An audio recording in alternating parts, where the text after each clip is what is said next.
What's up, guys? This is Patio Pod number 2. We are excited to be here with Izaak from Callisto. Izaak, thanks for being here. Yeah, thrilled to be here.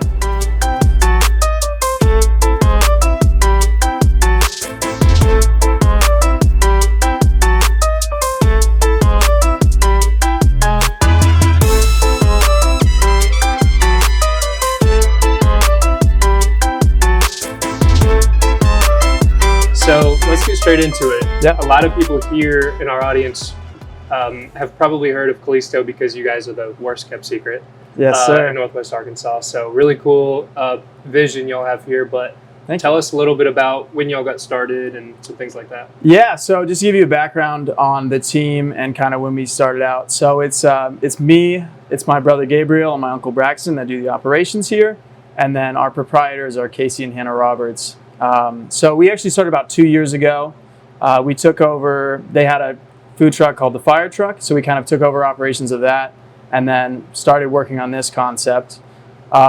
Total time of getting it up and running, the construction phase, the remodel, that was a little over a year, probably about 14 months. Yeah. And then after that, we've been open about 5 months now. Congratulations. Working on that. Thank you. Yeah. And it's a fantastic concept. So when you walk in the door, everybody's probably seen this, but you're in an art gallery. So are you guys selling the art? And then of course you're booking reservations here. So what is that all about? Yeah, so the art gallery is something we're super excited about as well. It's all local artists, so all artists within 100 miles. We do sell the art. Pretty much every piece is for sale. And I think it's just an amazing way to be part of the Bentonville community, especially with the art scene here. Yeah. It's so prolific and there's so many talented artists. To be able to showcase them is something we're super thrilled about. Sweet. Yeah. So you're giving some exposure to local artists, which we're all about local, which is sweet. And then tell us about what's going on here. Like, is this a restaurant? Is this a bar? Is it a combination of both? Just what do you expect when you book a res here? Yeah. So the way I see it, it's a bar and restaurant. We have a full kitchen, but a lot of restaurants you go to, you get a big food menu and then a little drink menu. We're kind of the other way around. So we have a full book, actually. Yeah. About 30 cocktails on menu, 30 cocktails off of our menu. That's everything from shaken, stirred, frozen, spendled, blended. And then you have boozy ice creams. You got sharing bowls, like big sharing bowls that come with dry ice smoking out of it. Wow. And then the food is kind of designed to pair to the cocktails. So like the perfect like salty snack makes you want to have another drink and pairs really well and balances it out. Tell us about the ice cream. Do y'all have all sorts of different flavors? Yeah, so we have 2 flavors. They're based on classic tiki cocktails. So we have the Pearl Diver ice cream. It's like this really creamy, kind of spiced, rum forward, really decadent, rich ice cream. And then we have the Saturn Sorbet, which is actually my favorite. Yeah. It's a little less popular, but it's gin, lemon, passion fruit, super tart, super refreshing. Unreal. Yeah. Sounds really good. Thank you. And then I've looked at the menu a few times. It's awesome. What are the sharing bowls? What is that about? And what is that? Is that a date night thing? And so it's both. So there's the 2-person share. Each sharing bowl, we have 3 of them. Comes in 2 or 4 person. So 2 persons, great for date nights or with a friend. You can kind of have a shared experience. We got to share one. I think we need one right now, right? And then the 4 persons are awesome. You get a lot of the flair. It comes out smoking. Yeah. You get these fun party straws. Yeah, really cool way to kind of have that joint cocktail experience. That's super interesting. Yeah, I like that a lot. So tell us about you, and then where did you come from? What's kind of your background? Yeah, so I'm actually from Arizona. I ended up moving here 2 years ago to do this. I had graduated from college a few years back and studied marketing. I wasn't sure exactly what direction I was going to go. I wasn't ready to sign up for the corporate life just yet. Kind of wanted to, try my hand at something creative. I ended up moving to Bali. My dad was looking to start a restaurant out there. It was like a boutique hotel restaurant. It was a property deal for that. And then my uncle was living there too, Braxton. So I was like, hey, this is a good experience, get to travel a little bit, maybe try my hand. Definitely not something I had seen myself going into. Yeah. So did that, and that was a great learning experience. And then got to kind of try that. I really enjoy it because it's creative.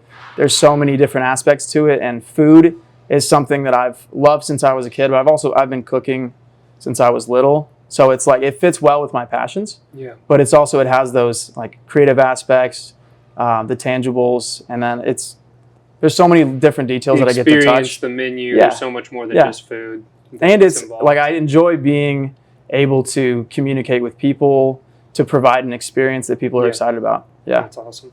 So how was the experience in Bali? I mean, tell us, was it fun? Was it a disaster for you? I mean, this is your first kind of job out of college. So Yeah. It was a lot of fun. I would say that I was more focused on living the moment, traveling, than I was the business such a side nice of it. way of saying partying. No, I'm just kidding. I'm just kidding. A little bit, you know. That's You gotta, awesome. you gotta have that. Of But course. it's really cool. I got to meet a lot of different people. Like, it's kind of a melting pot for people from all over the world. Like, a lot of Australians, ton of Russians actually, because Interesting. it's where they could get visas with I the whole see. thing going on. Okay. A ton of people from Europe. So it was really nice to like get to meet all these different cultures, and yeah, a lot of really fun. Cool. Yeah. Yeah. Sounds like it, man. That's awesome. So you guys came here with the Mhm. idea to start an awesome restaurant. Was that the original intent, to get into Bentonville and start this restaurant, or was Yeah. it you moved and then put the pieces together later? Yeah, it's something that Braxton had kind of. This is an idea of his, like the tropical bar Yeah. that he's had. He's like, it'd be perfect for Bentonville for a long time. So it was really cool to like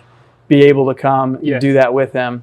And I think it is the perfect place for it. Like, people here really want something that is an escape. That's our whole goal. Like, you come in, you step into the art gallery, and then you step into here, and like the contrast really creates this feeling of like, oh, where am I? Yeah. There's no windows. When you're at Callisto, like, that is the experience, right? Yeah. And like, that's all you're thinking about, hopefully.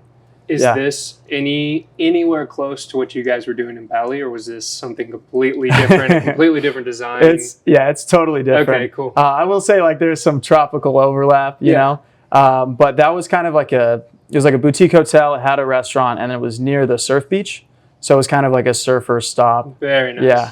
Love it. Yeah, Wish I could have came, man. That's it's pretty awesome. It's a good spot. Yeah. So you guys have created a really unique place here, from coming into the gallery to entering, again, kind of no windows. It's an entire vibe of itself, of its own. Mm-hmm. What's the thing you guys have focused on that makes this the best bar, the best restaurant in Arkansas? Yeah. What makes you stand out, and what do y'all focus on? Yeah, I think what really is important to us, I mean, regardless, I'm thrilled that we get to do a build out that I'm really proud of. And I think that the experience, when you step in, a lot of it's visual, but the main thing for us is quality of craft. Like, everything we're doing here, it's all fresh. Every juice, every syrup, every infusion, every tincture. I mean, we have a full prep team. We make it ourselves every day. Like, that's something that we take, that we have a lot of pride about. And I think that's something that kind of sets us apart, is like, if you have anything here, all the full food menu as well, everything's made from scratch, like that. That's what makes the experience, I think. That's cool. Yeah. That's great.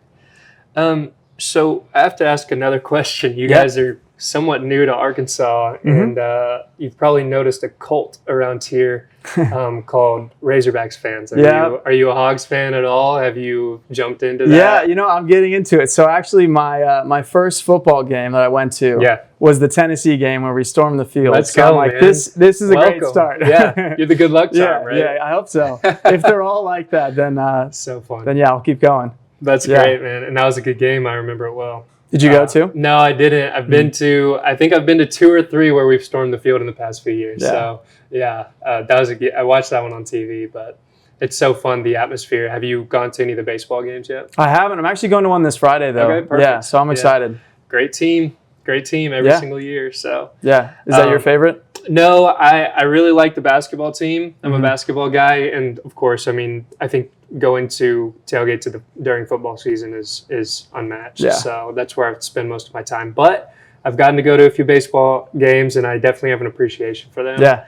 And we just have a super talented team. I think we have a guy batting over like 500 right now, Crazy. which is insane. Yeah. So let's talk about, since we're on sports, let's talk about the Kentucky Derby coming up. Yep. This is out of left field, but we texted about it. Give me a take. I don't know if you watch horse racing at all. I just to preface, I love big events. I love the Masters. I love March Madness. So really, when there's all the eyeballs on this, event. So I've done a little bit of research and kind of seen what's going on. But do you have a pick for the Kentucky Derby? I would say my research is limited to the screenshot you sent me, but I'm going with Sandman. I mean, just a cool name, you know? Cool. Yeah, name power is going to win it. I think that's how you do it these days. Yeah. Just for reference, the top few guys are Journalism. He's the favorite to win. He's 3-1. Sandman, like you talked about, Sovereignty, and then down to 10-1, Rodriguez, Tappan Street, Burnham Square, Luxor Cafe, and Citizen Bull. How do they come up with these names? I don't know. Yeah, you Kinda gotta like have something good, right? Kind of like Callisto. You gotta be unique. I get it. It's memorable. So you spend a lot of time here. Mm-hmm. What is another restaurant that you've gone to? You've enjoyed their menu or the ambiance there? Can you shout anybody else out? In the area? Yeah. Yeah, I think my favorite, and it's in Fayetteville, is Atlas. Like, if you wanted a full experience, they do such an excellent job. Every time I've gone in there, whether it's the food or the cocktails, the cocktail program like really blew me away. They do such an amazing job. I can tell that the attention to detail, the level of love for the craft is all there. Yeah. Yeah, I've never been, believe it or not. A lot of people, I feel like in Bentonville, haven't been. So Is it downtown? Yeah, I think it's on Block Street. Okay, yeah. Perfect. Yeah. We'll add it to the list. Someone There we write that down. Nobody's over there, by the way. So that's great. To piggyback on top of that, we're both, entrepreneurs of sorts. Mm-hmm. We spend a lot of time, lunch meetings, coffee meetings. Do you have a coffee spot that's your favorite? Yeah, this isn't the best for meetings. I love it though. The airship at Kohler. Yeah. It's just such a nice walk. And like when you're there, you're in the middle of the nature. You can enjoy a latte. Yeah, it's perfect. I love that too. That's a good call. I think I find myself most frequently at Onyx in downtown Bentonville. Yeah. But there's a couple of great spots. I really love Confident Coffee. Okay. I've never been there. Huh. Fantastic. They just opened up at Pinnacle Heights in cool. Rogers, Yeah. so you need to go check that out. I think For that's sure. their second or third location. Yeah, So, adding to my list there. come on, man. Yeah, We have a good coffee scene around we here. really do. I mean, good spots to meet. Onyx is so impressive. Yeah, Onyx is incredible. Yeah. I think it drives inspiration, though, for guys Definitely. like us, Yeah. meetings and things like that. I try not to eat too many lunches out because I do a lot of one-to-ones. So it's more, let's do coffee. I can limit my calories, stuff like that. Makes it easier, yeah.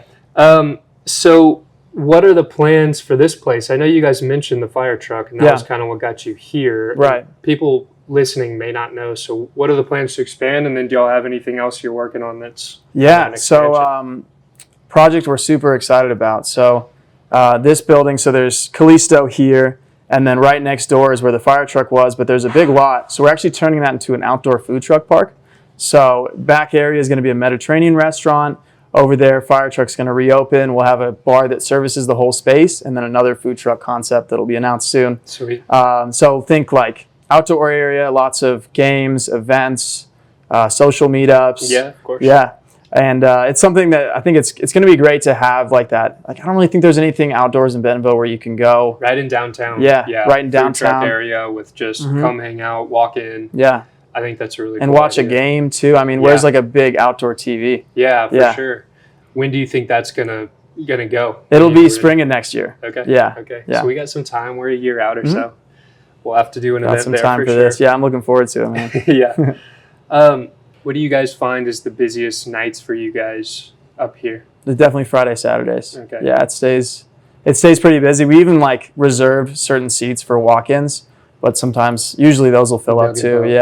Yeah. So tell me about the reservation process. Do people need to book, a month in advance, or can they book for tomorrow night if they see this and they go, hey, I'm going to go try it out? Yeah. I mean, we're always trying to get as many bookings as we can, right? So Friday, Saturdays usually depends on the time. Yep. So kind of the sweet spot of 7 to 9 p.m. Yep. Usually that books out a week or so in advance. I would say after those times you get a little more flexibility. And you can always try, we try to seat as many walk-ins as we can. We hold seats for them. We'll do whatever we can to get them in. But Wednesday, Thursday, Sunday, those days tend to have a little more flexibility as far as reservations. Usually you can get something like, hey, day of, I want to come check it out. Yeah, for sure. Okay. So someone can pop in and potentially get themselves a spot. All right. It's always worth a try, I think. Yeah. And then y'all are open Wednesday through Sunday and then closed on Monday, Tuesday. Right, yeah. Okay, cool. Very nice, man. Yeah. You know, we're driven by faith. I'm a faith-based individual. The question doesn't necessarily have to mean what I want it to mean, but what is faith to you? As an entrepreneur, as a man, what is faith to you? I love this question. I think it's something that I grew up in. So I grew up in a very Christian household, like from my parents, their grandparents, like it goes all the way back, right? And so it's something I take very seriously, but it's also something that I've been exploring in my own life, like growing up in Protestant Christianity. You get a lot of religion, and so I want to explore like what is religion, or what does faith and spirituality mean to me outside of the confines of like classic Protestant rules. So I'm still like, I'm exploring my relationship with God. And I think a lot of what that means to me is like creating beauty, being a part of the beauty that we have in this world. And so I think like even at Callisto, like what we're doing here, it's an amazing way to bring people together. I mean, think about Jesus' first miracle, right? That's right. Yeah. So Water to wine, so we baby. get to have that. We get to have a place for appreciation of food, of drink, of craft, of great social connections, and having that being a part of that's amazing. And also, like exploring my relationship with creation through that, and then trying to understand him better. I think my goal is to leave everything that I do, whether it's relationships with other people or the work that I'm doing, to leave it better off. Yeah. Wow. Well said, brother. Thank you. Thanks for opening up on that. I appreciate it. Guys, you have just heard podcast number 2 with our guy Izaak from Callisto. Thank you and your team for having us out. And be looking out for the next episode. We got you covered. Thank you guys for watching the Patio Pod. We'll see you. Thanks, guys.